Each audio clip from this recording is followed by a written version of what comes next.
Good evening, River Birch Elementary. This is Heather Gorgas, and I am your assistant principal. This evening, I'm here to share more about our breakfast and lunch logistics and changes that are happening in those areas. Tonight, we're talking about breakfast and lunch. We've made the adjustment to go toward a grab-and-go breakfast because it increases the safety for students and it maximizes the use of our instructional time. We know that we're losing precious minutes by adding times to transitions several times a day to include for cleaning, sanitizing, and hand washing, so this is a win-win for us. We'll still have our morning meetings and they start at 9 a.m., and those students entering the classroom for breakfast will be able to do so safely and eat at their seats. For lunch, we're going to set the students up for success by following a structure that helps us minimize exposure and risk when eating in the bistro as a grade level. As a parent, here's what I think you need to know about breakfast. Each morning, whether the students arrive from car riders or from the bus, they'll first go directly to their classrooms. They'll set their belongings down, and they'll be led by an adult from their classroom area or pod to the bistro to pick up their breakfast. Like I shared, it will be grab-and-go style and eaten right in the classroom. Tables will be clean and sanitized after eating, and all students will hand wash prior to their next learning activity. You can see here that this is a map of our bistro. On this side, you can see this is where our stage will be.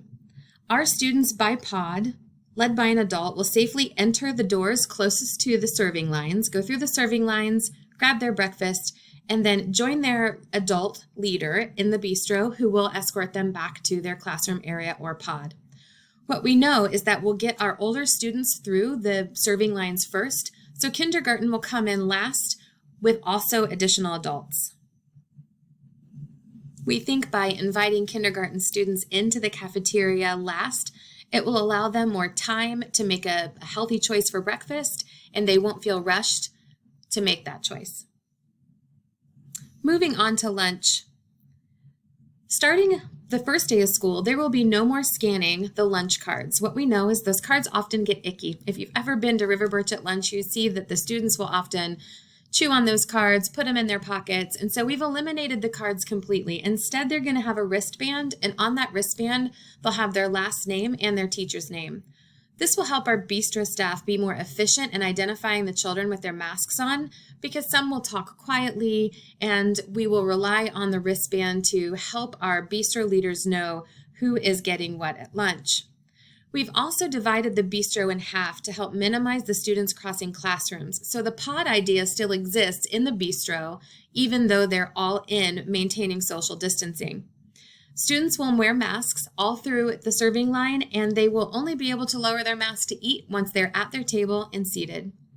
If your child brings their lunch to school, they'll enter the bistro with their classroom the same way, but they won't wait in line. They'll just walk to their assigned seat, sit down, and begin eating lunch. So you can see here for lunch, we've separated our bistro into 4 zones. We will enter and exit based on zones to minimize crossing other classrooms to minimize exposure.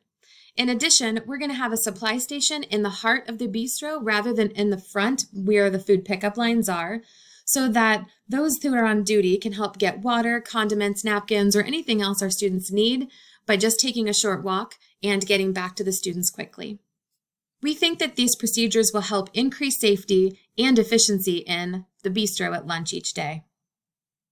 Well, that's it for our breakfast and lunch procedures. If you have any questions, please feel free to put a comment in the box below the message that this was sent to you in Parent Square.